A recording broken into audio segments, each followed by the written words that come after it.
Bom, vamos seguir falando sobre o surto da doença no Brasil. Vamos conversar a partir de agora com a médica virologista da Universidade Federal do Rio de Janeiro e membro do Comitê Assessor para a Pesquisa da Varíola da Organização Mundial da Saúde, doutora Clarice Damasio. Boa tarde, doutora. Obrigada pela participação.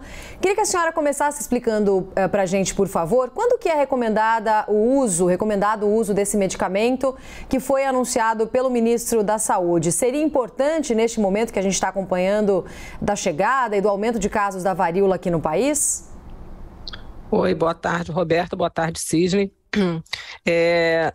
O tecovirimat, ele é recomendado apenas, tem sido recomendado apenas em casos que evoluem para uma forma mais grave da doença. Então, ele não é recomendado para tratamento de todos os casos de monkeypox. Então, quando o paciente começa a evoluir por uma forma que possa gerar preocupação e possa aí ter qualquer problema, né, que possa agravar, então está sendo feito no mundo dessa forma, porque os suprimentos são limitados e porque a gente ainda, claro, precisa de mais estudos clínicos, uma vez que não havia monkeypox antes dessa forma para ser testado. Doutora Clarice, a senhora tem alguma informação sobre quantidade, já que a senhora está me dizendo agora, como se fosse um recorte, né? É possível utilizar esse antiviral em casos mais avançados. O ideal seria preventivamente, né, ter treinamento, condições de se evitar que a doença possa se multiplicar. Mas a senhora tem ideia quais são as necessidades mais imediatas, até como auxílio ao Ministério da Saúde? Você diz em termos de número de doses? Sim, eu digo em termos de doses. Sim, porque a multiplicação... Eu não tenho ideia. Sim, por favor.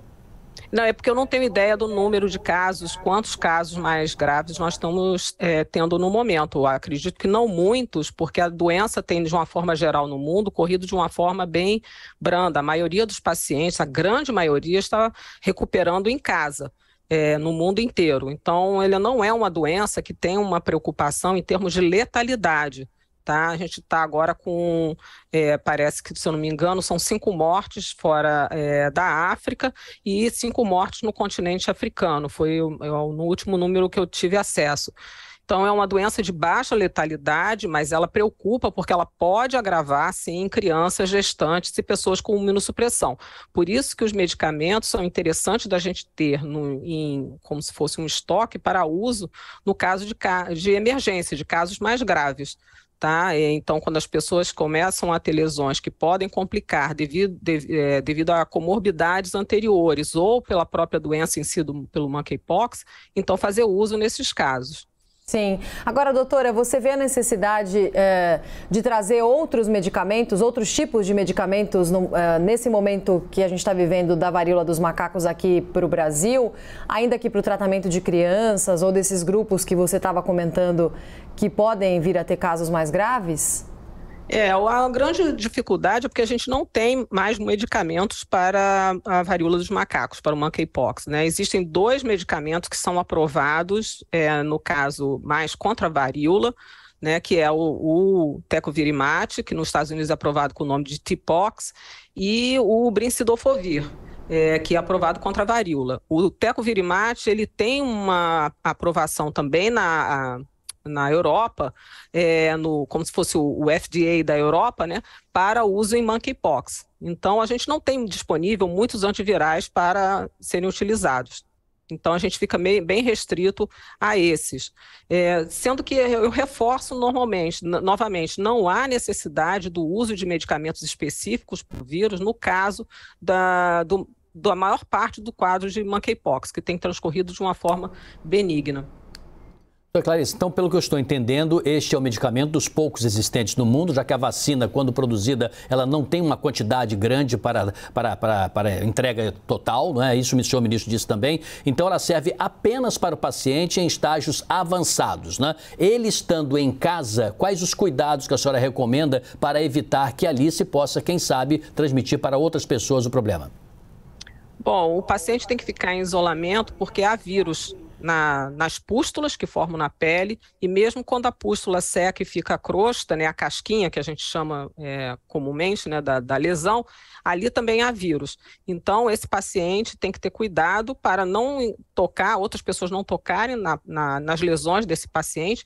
E em casa, as roupas de cama, a roupa da pessoa, toalhas, todas essas elas têm que ser tratadas de forma cuidadosa. A pessoa que lidar com essa roupa de cama e com essa toalha e tudo mais, lençóis, ela tem que estar de luvas, usar máscara, porque as casquinhas, a crosta das feridas que caem, elas têm vírus. E isso a pessoa pode se infectar por inalação, inalando essas crostas. Então tem que ter muito cuidado com essa parte. O ideal é que essa roupa de cama tudo seja colocada em água quente, né? Acima de 60 graus. E quanto tempo de isolamento para a varíola dos macacos, doutora? Até as lesões secarem e as crostas caírem. Isso gira em torno de 3 semanas. Vai depender realmente do paciente. Agora, o que está se vendo em várias partes do mundo é que nós estamos tendo casos de monkeypox muito brandos, que às vezes a pessoa só tem uma lesão, poucas lesões na região, por exemplo, genital. Então, se a região fica coberta, né, tampada, né, pela roupa, alguns países estão estudando a possibilidade dessa pessoa não precisar ficar em isolamento nesse caso. Mas aí a gente vai ter que seguir a regulamentação de cada país, né, no caso aqui do Brasil. Roberta, antes do seu encerramento, me permita só mais uma pergunta. Doutora, muitas pessoas têm animais domésticos. Os cuidados que a senhora há pouco recomendava para todos, né, os seres humanos, vale também, passa-se essa doença também para animais domésticos? Bom, a gente ainda não tem nenhuma evidência de transmissão para os animais domésticos mais comuns que a gente tem, cães e gatos, né? Mas eu quero lembrar que esse é um vírus que ele infecta roedores na África, não é todo roedor, alguns roedores e alguns mamíferos também, né? Como primatas não humanos na África também são infectados. Então, como a gente ainda não tem evidência sobre que animais são suscetíveis à infecção por monkeypox, eu sugiro os mesmos cuidados para a gente evitar que nossos pets fiquem também doentes, né? Tá certo, doutora, muito obrigada pela entrevista, por essa conversa aqui, nos ajudando a tirar dúvidas, entender melhor essa doença que vem chegando agora, a varíola dos macacos. Muito obrigada e um bom trabalho para a senhora por aí. Até a próxima. Tá, obrigado. Tchau, boa tarde.